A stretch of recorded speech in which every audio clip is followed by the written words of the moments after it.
Good afternoon. I hope you're all well. A warm welcome to you all from the Notre Dame Global Center here at Kylemore. As you know by now, my name is Lisa Caulfield, and I'm the director of the Notre Dame Global Center located here in Kylemore Abbey.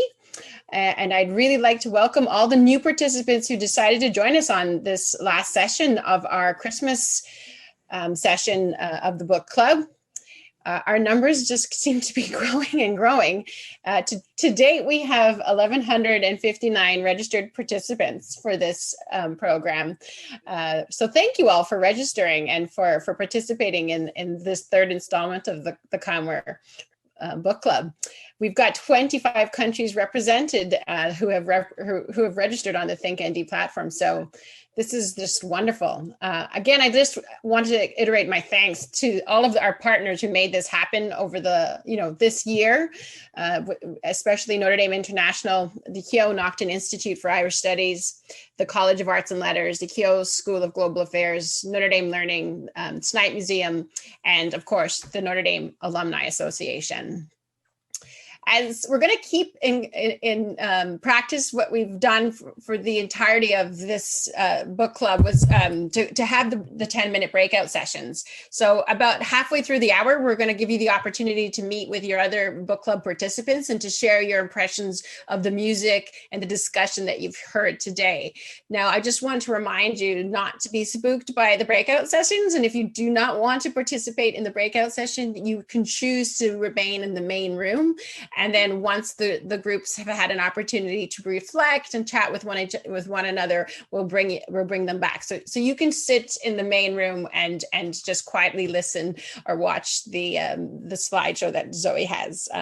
Now, also, if you have any questions for our guests today, please use the Google form that we're sharing with you all on in the chat function. And also, I want to remind people that we are continuing any questions we don't get to here, we will continue to have a discussion on the LinkedIn discussion board that we have set up for this particular book club. So please, if you haven't joined us and if you want to hear more about what Kylemore is doing, join us on the LinkedIn Kylemore book club session.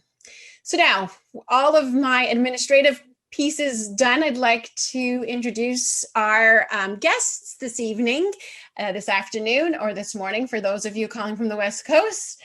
This week's session is entitled Sacred Music for Advent and Christmas, from Gregorian chant to jazz improvisation.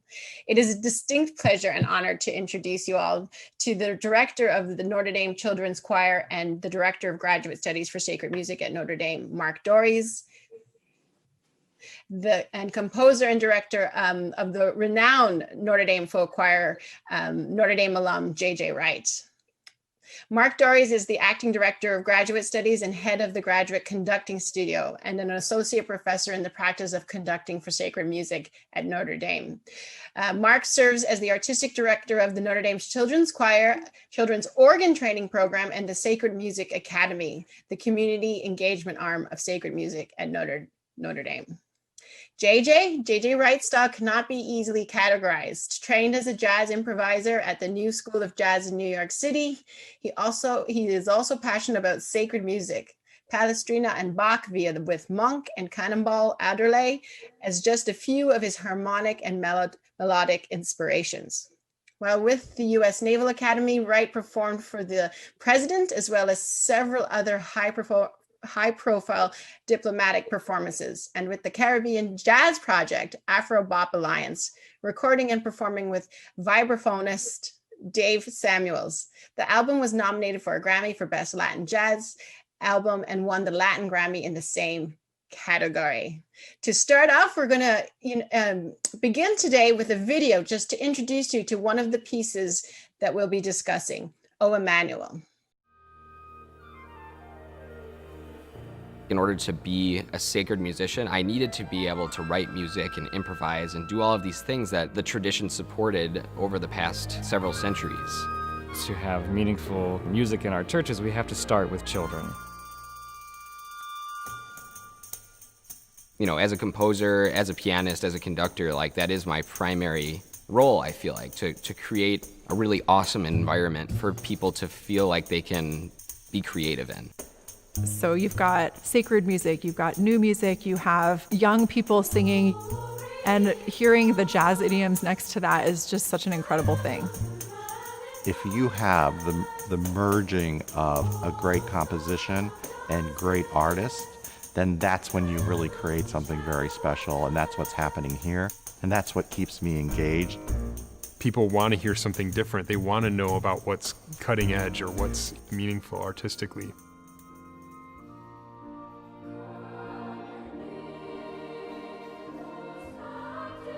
When you think about the connections of asking God to be present in your music and inform what you're playing, and the idea of listening to one another and listening to God's Spirit, they go hand in hand. Think about how profound that idea is of listening, and what that can mean for our relationships, and what that can mean for our emotional life and our spiritual life, to sit and listen.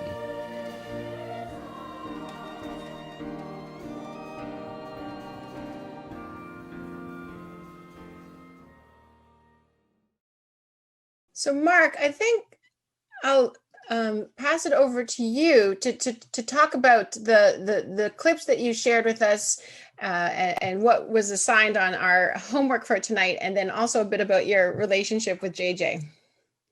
Sure. So as Lisa mentioned, I'm the director of the Notre Dame Children's Choir. It was only begun in 2013, and it was coincidental that JJ was a student in the graduate program in sacred music at that time. My background is actually not in working with children. It's primarily adult choral singing. And so I think one of my visions was to tap into the long history that the Catholic Church has of children leading sacred music in churches. To take them out of this realm of kind of being sweet and cute, and to return them to a space where they are actually the musical center of the life of the parish. JJ, studying conducting in our program, really was a kindred spirit in this. And very early on, in I think the end of the first year of the program, I think either I mentioned that I was interested in commissioning something, or he came to me saying he wanted to write something for the children's choir. And it kind of came out of this, the birth of the choir and the birth of O Emmanuel kind of coincided together. And it's really set the direction of our program, this kind of inter-genre, inter-religious kind of perspective, and ever since then, the children's choir has both straddled this line of having kids sing traditional classical sacred music, the works of Palestrina, the Gregorian chant, but also branching out into what we think, and I think JJ, I'll kind of toss this to you, JJ, if you want to chime in here. What we think is also a emerging sacred art form, which is jazz, being not just a popular art form, but also coming into the church and being seen as sacred. Sorry, my internet connection is a little unreliable, but yeah, I agree with Mark in the sense that I think all of these musics can speak to the hearts of people who are worshiping in church or just listening kind of from outside. And I think one of the unique things about jazz that it can offer to either the worship or devotional experience is that the music itself is always different. Jazz in itself becomes a conversation between the musicians who are performing and the people who are partaking, whether through listening or another way. And if we think about our worship experience or our relationship with God, jazz kind of offers this really dynamic communal experience that can enhance that relationship. And I hope that kind of by modeling that experience, the music itself can help lead people closer or more deeply into their relationship with God. Yeah, I think just to piggyback off that idea of the dialogue happening, I think that in the early musical history of the church, it was very much a choir stood in a specific location in the sanctuary and sang kind of toward the people, and that's one form of choral singing. That's part of our history. But I think with the children's choir, we're looking for something that is more in dialogue with each other. And so the kids, during this whole process of realizing and then recording this new work, went from being taught the music to then kind of learning to interpret it themselves, put their own selves into the music, because for the first time they were actually allowed to put themselves into the music in a way that wasn't fully prescribed. They got to move, they got to use a different, a kind of non-classical voice for certain movements. And there are even points in the work that are aleatoric. So the kids get to sing little fragments of melodies, but they get to choose which notes they're going to sing and at what times and at what rhythms, to create a larger sonic environment. And JJ, maybe you can say more about that, because there's a couple of movements where the kids get to improvise a little bit. Yeah, that was one of the really fun things about being able to compose a piece and be with the group while I was doing it, because there were times where I was able to bring things in kind of ahead of time and just test them out and see how they were going. And so in that way also the kids had a really large role in kind of shaping the way that the piece itself was composed. But to speak into what Mark was saying there, I did try to build in these moments where the kids could, much like the jazz instrumentalists, experience the piece differently each time that they performed it. And we've gotten to do the piece now, I don't know, a handful of times at least. And it's been really cool to see, especially the way that the kids' understanding of it and their ability to kind of be themselves in the performance has changed over the years and deepened and developed, I think, also. And one of the best things kind of about the piece that's happened most recently is I have a student in the folk choir this year who was in the children's choir. She's a freshman at St. Mary's, and but she was in the children's choir when for the premiere of O Emmanuel, and also on the recording itself. So it's very cool to see kind of the way that the organization of the children's choir is starting to shape how undergraduate sacred music education is happening at Notre Dame. Kind of, since 2013, we're kind of just starting to see the fruits of this. It's very, very cool. Yeah, that's kind of, I think, after we figured out what the children's choir could be, I think, and then JJ became the director of the Notre Dame Folk Choir, it just seemed like a logical extension that the kids who go to the tri-campus, community, Holy Cross, St. Mary's, Notre Dame, many of our kids in the church go to those schools, and now they're singing for JJ as young adults. There was really a beautiful, 2 years ago, we resurrected the piece and we mounted a new set of performances of it, once at Notre Dame and then once in California as part of kind of a Christmas tour we did. And the kids really got to know JJ again. And so I took a sabbatical the following year.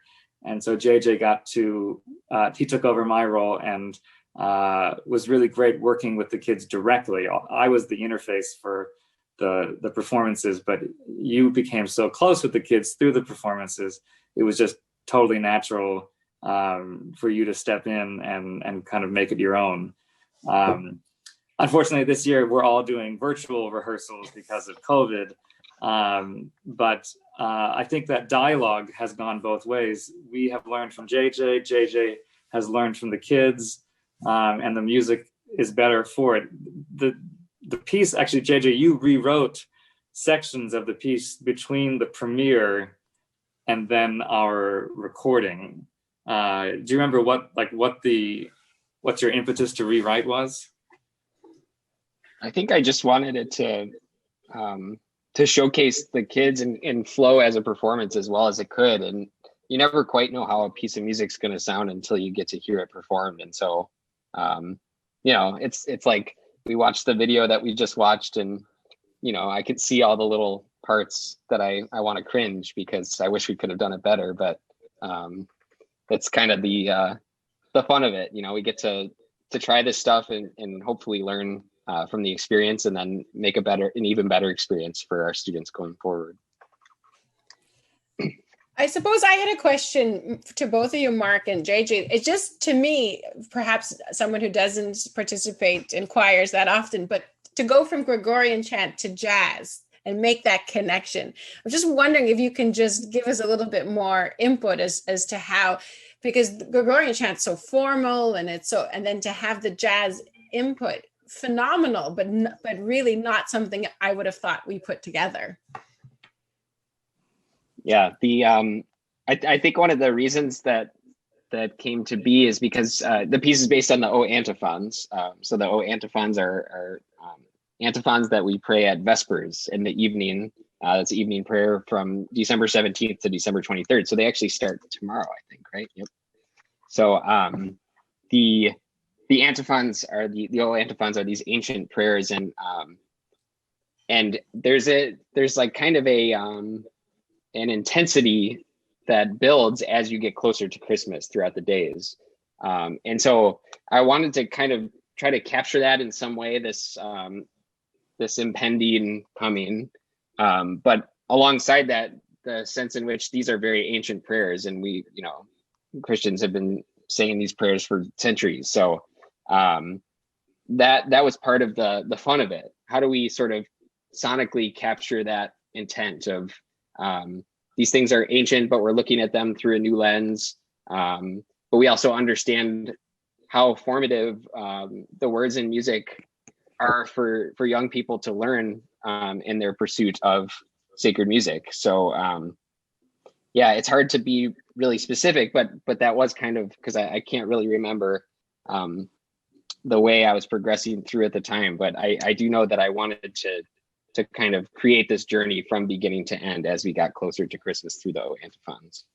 Even your first piece, O Sapientiae, begins as the traditional chant, but not long into the piece, you start to hear what JJ has added to the chant. And so it becomes something new. So the kids to this day can still sing both the original chant and then the arrangement that JJ has done of it. And it's this really incredible dichotomy where they know these ancient melodies, and then they can turn around and improvise around it, or sing this new capsule that JJ has created around the melodies. And some of them are known. O Emmanuel, the O Come, O Come Emmanuel, the what we know as a hymn, is a very old melody. And if you hear it, when you hear it in O Emmanuel, you hear the original melody, but then you hear kids underneath it. It sounds like improvisation a little bit, but it's actually this written out kind of embellishments on the melody, fragments of the melody overlaid on top of each other to create this kind of cloud of sound around the original ancient melody.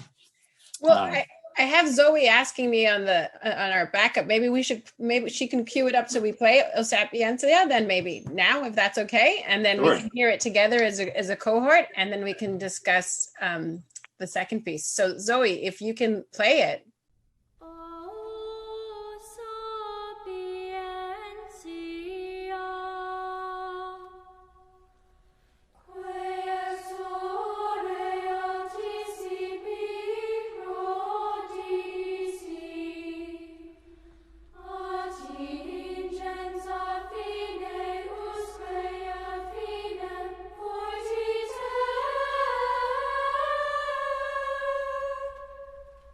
So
So beautiful. How old are these children in the children's choir, Mark?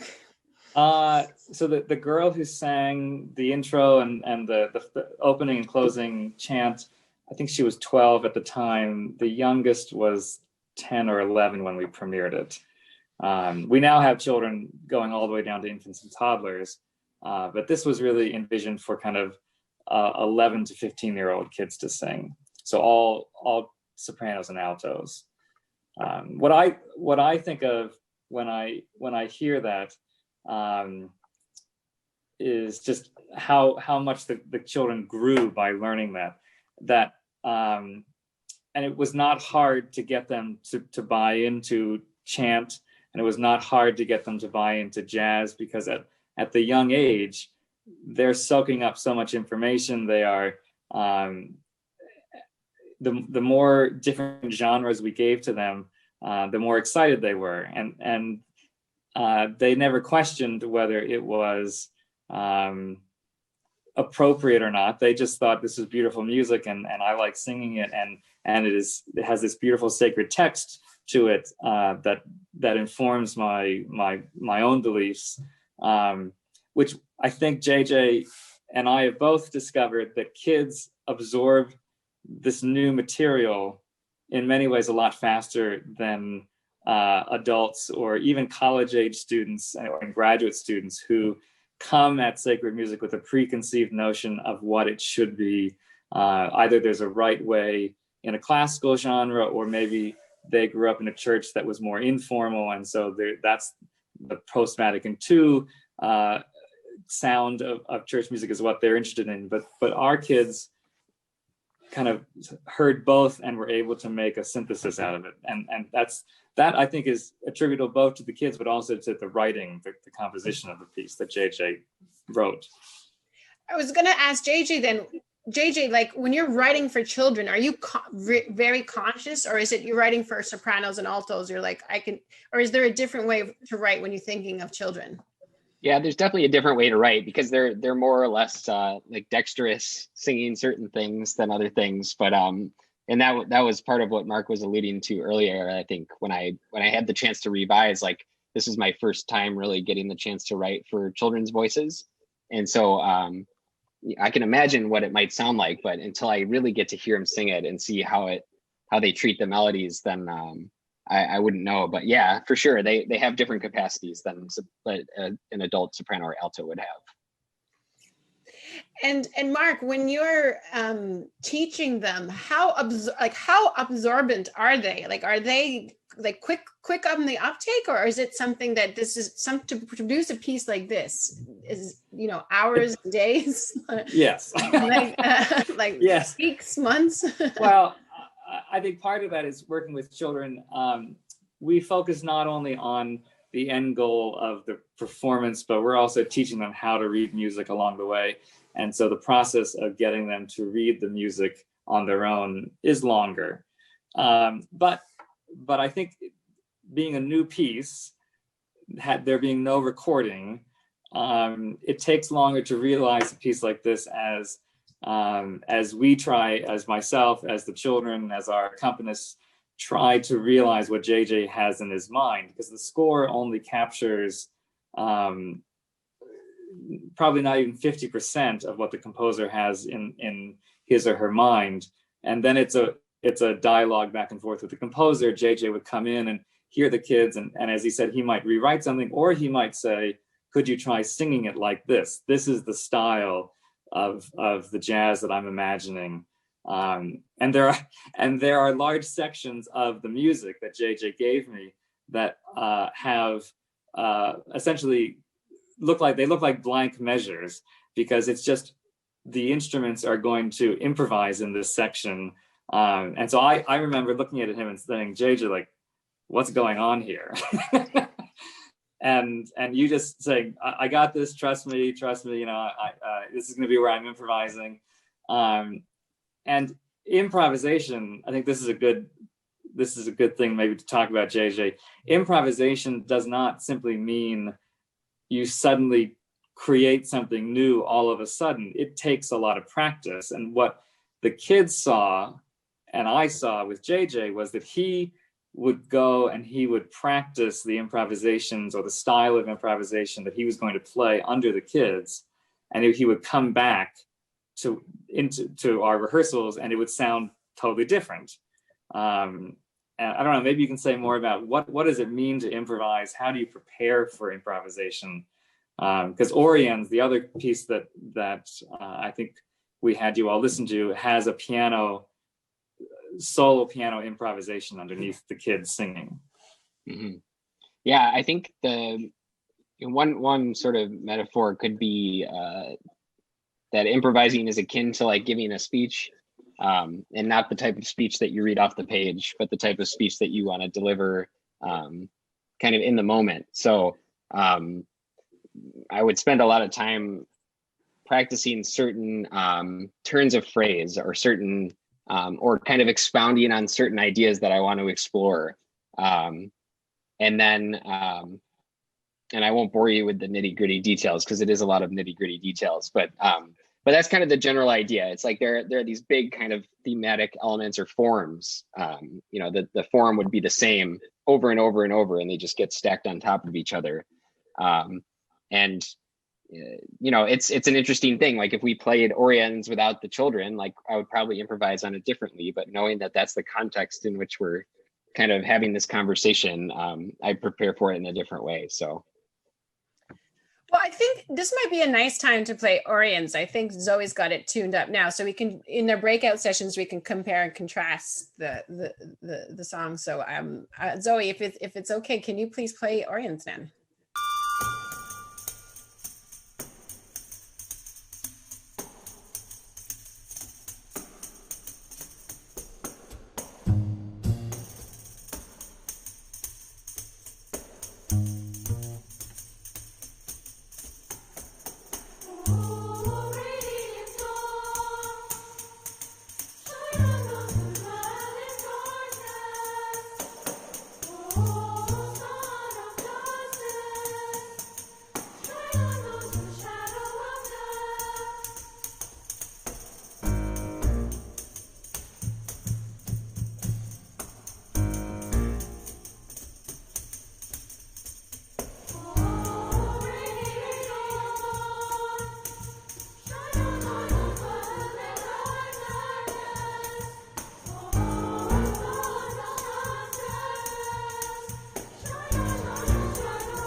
that was awesome. That's such a great, there's the jazz I see. I hear it. It's really uplifting and very different from the earlier piece, but it sounds like the children just enjoyed singing it too, if I can extrapolate. Oh yeah, there's one child who's still in the choir. He's a high schooler now. He was a boy soprano, and he would dance to it. And he's a high schooler, and he's a bass. And he sent me an email. This is Zach, JJ. He sent me an email on the day after Thanksgiving, and he said, it was the first Sunday of Advent, and he said, now my family's going to listen to, this is when we start listening to O Emmanuel every day through Christmas. And he still loves it. He still loves it. Yeah. It's just inspiring to hear it together, though, to hear the two pieces together. It's just really, really unique quality.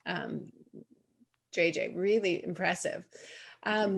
I think we're gonna break out now for a few minutes just so y'all can talk again amongst yourselves. And please, if you have any questions for Mark or JJ, don't hesitate to put them into the Google form that we're sharing on the chat function. And I will see you back here in just a few minutes. Welcome back, everyone. I hope you enjoyed the time with your fellow book club participants. I learned on my breakout group that this is JJ's first appearance for the book club series, but he'll also be joining us at a later one for the Rome book club. So this is just a teaser for another book club. So I hope you all can be there for travel to Rome to hear JJ, from Ireland to Rome without leaving your couch to hear JJ. we got to write some books, JJ. My secret hope is to have both JJ with the folk choir and Mark with his choir to Ireland someday to perform in our Gothic chapel in the Kylemore estate, but also at various churches around the country, which would be an absolute honor to showcase the Notre Dame skill set that we have. So we were chatting in the breakout, and I wanted to open up this with Mark just to talk a bit about the children's choir, because like, how big is it? What's the process? How do you bring them in? How do you choose who's going to be in the on the album? And so just curious as to how the children's choir works. So we were founded 8 years ago. We received a $2.5 million Lilly Foundation grant, which provided tuition and scholarships for the graduate students to serve as directors in the children's choir. We did the first year we held auditions, and we had 45 kids. The second year it jumped to about 100, 150, year 3, 200. And now between our toddlers and infants program all the way up through our high school program, there's about 250 to 300 kids in the choir. And the grant allowed us to offer everything for free to anyone in the Notre Dame region. And so most kids come twice a week, and then our most advanced kids come 3 days a week, and they actually sing. We have a liturgical choir that sings for Mass in the Basilica, and then they also sing weekly Vespers for the Sisters of the Holy Cross at St. Mary's College. And so we're doing everything virtually right now, except for the liturgical choir, which is continuing to sing. And actually, they're going to have on our local NPR station on Christmas Eve and Christmas Day, they have an hour-long concert that will be broadcast. Parts of this year, parts of last year. Last year, JJ conducted them in a piece called Britain's Ceremony of Carols, and we're going to rebroadcast parts of that. So if you're local, or if you want to tune into WVPE, you can hear a long broadcast of the kids singing on Christmas music. Mark, one of the questions that came from the group discussion was the composition of the choir. Like, are there children from ND faculty and staff, or from local parishes? It's a pretty wide mix. We have a large contingent from Notre Dame faculty, staff, as well as graduate students. We have lots of students who have children who enroll their kids. We market heavily to the local Catholic parishes, but we also open ourselves up to an ecumenical, to other non-Catholic denominations in the area. So we're probably about 60% Catholic, 40% Protestant, with a lot of our kids coming from the Catholic private schools in the area, and then another 25-30% coming from the public schools in the area. We have a large homeschool population because there is a robust homeschooling culture in the South Bend area, and we found that those families were really interested in having extracurricular musical education for their kids. And so we have families that have 6, 7, 8, 9 kids in the choir. We had enough families that we actually created a children with disabilities who have special needs, because we found that of 7 kids in the family, 6 were enrolling, and there might be one child who needed additional help. So we created the lyric choir, which is a combination of, they have a time when those kids are by themselves, and then we invite children from the main children's choir to come and be mentors and sing alongside them as well. So it's a mixing of kids. Wonderful, wonderful, and so great that you're also doing a choir for special needs children. Wonderful work you're doing, Mark. I have the question for JJ here. JJ, who are your musical influences that you draw from in your compositions, especially the Christmas-related compositions? It's a good question. I think in particular with this piece, I drew a lot from Arvo Pärt,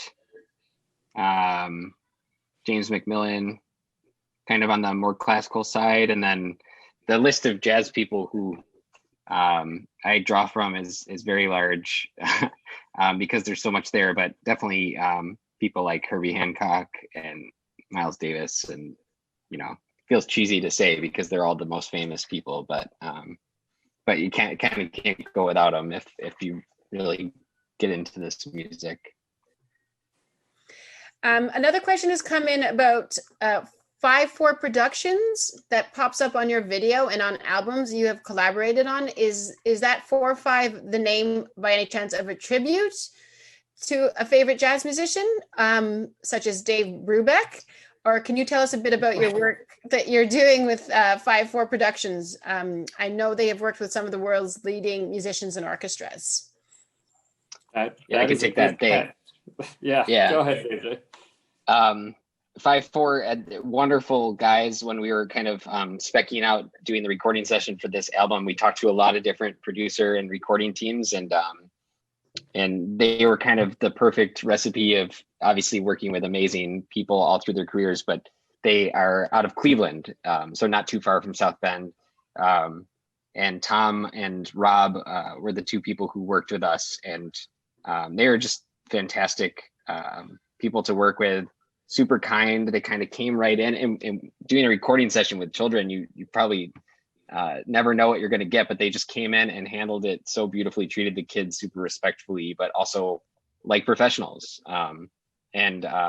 Those guys came from, there was a record label called Telarc that was based out of Cleveland from the 70s through the 90s, I think. And they came up working with Telarc, and then ultimately Telarc went out of business, but they kept their production company going. So it was a real treat to be able to work with them on this. And then we used them again for the Arturo Sandoval, because their portfolio of people who they record includes the Atlanta Symphony Orchestra, the Los Angeles Symphony Orchestra, Cincinnati Symphony Orchestra. I mean, and they won Grammys for the recordings with those. And so that's what drew us to them. And then it was important that we have a production company that was a known quantity when bringing in a guest artist of Arturo Sandoval's stature. And so he felt very comfortable working with them as well. we didn't get a chance to listen to it as a group, but I have to say that was a phenomenal recording that you did with him. He is just amazing. That to hear him and with the choir, it was just explosive. I think it was just really wonderful. And if participants haven't had a chance to listen to it, please, I encourage you to go on to ThinkND and listen to the work that we posted there. Another question came about COVID, and this is very interesting because we've experienced it here in Ireland quite significantly. Do you feel there is a difference in the importance of choral and group music this year during COVID as opposed to other years? I think both of us took the approach that the music has to continue in some fashion. And so our younger kids are virtual because we just didn't feel we could keep them safe. You know, young kids like to get up and move around a bunch, and but we've had great success keeping the core of our groups together virtually. We do sing together with our older choirs because we feel like we can kind of monitor their social distancing and mask wearing a little better. And they really need social connection. And so in some cases, singing in the choir, you know, they tell you, you know, schools are shut down, and they'd say, this is the first interaction we've had with someone outside of our home in a week, or I think in August when we got together, some of them said, this is the first person I've seen in person since March.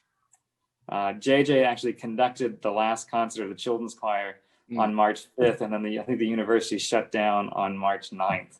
And so we got one final group event in, and then we haven't been together since the beginning of March. But JJ, you're doing good things with the folk choir as well.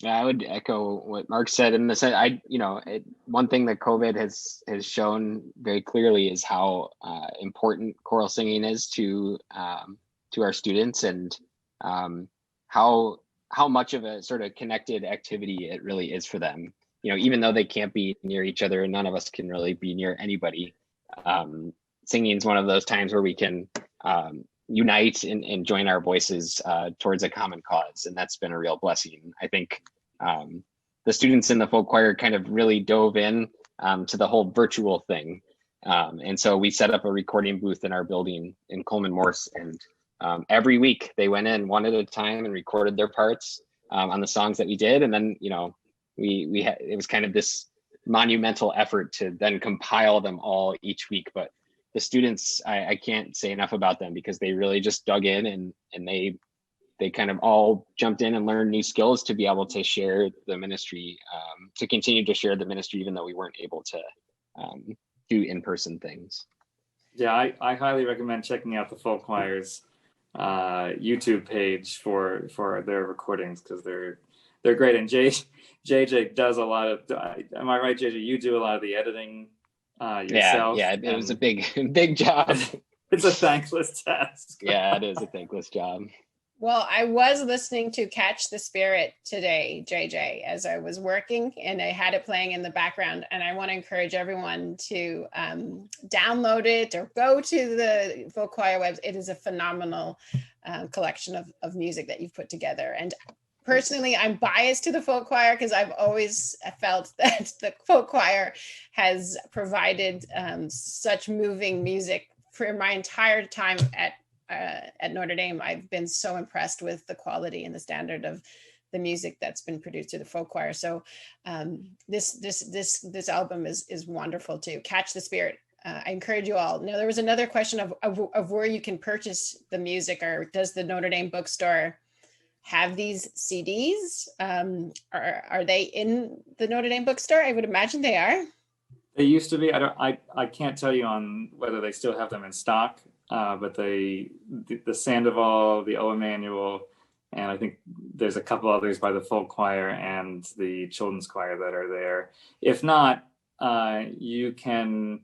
They're all on Amazon, and pretty much. I mean, Target, Walmart. You can type them in, and they pretty much all come up.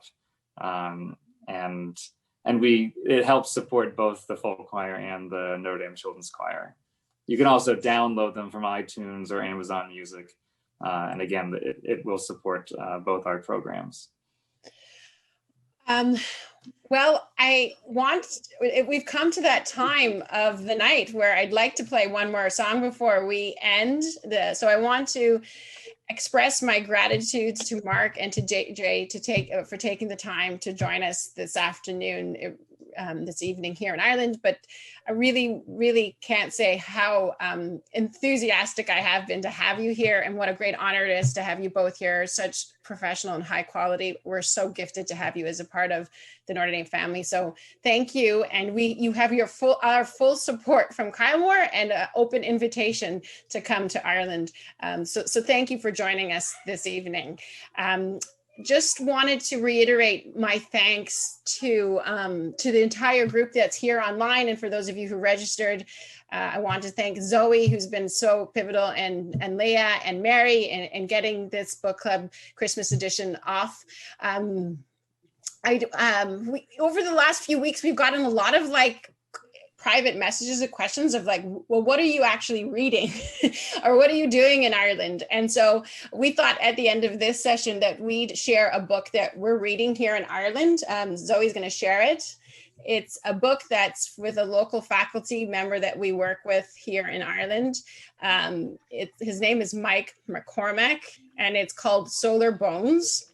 So if you're interested in reading this along with us over Christmas, we have secured Mike to be able to do a once-off session with us in January. So he's willing to join us and talk about the book in the third week of January, so that we as a special kind of preview for his book. So if you order or find the book online or at your local bookseller and read it over Christmas, we will send out an invitation for a once-off reading circle with Mike McCormack and myself. So thank you. I want to wish you all a very happy Christmas from my family to yours. I'll leave you with my Irish blessing. May you be blessed with the spirit of the season, which is peace, with the gladness of the season, which is hope, and the heart of the season, which is love. A Merry Christmas and a Happy New Year to you all. Stay safe, stay well. And Zoe, can you end it with the joy to the world?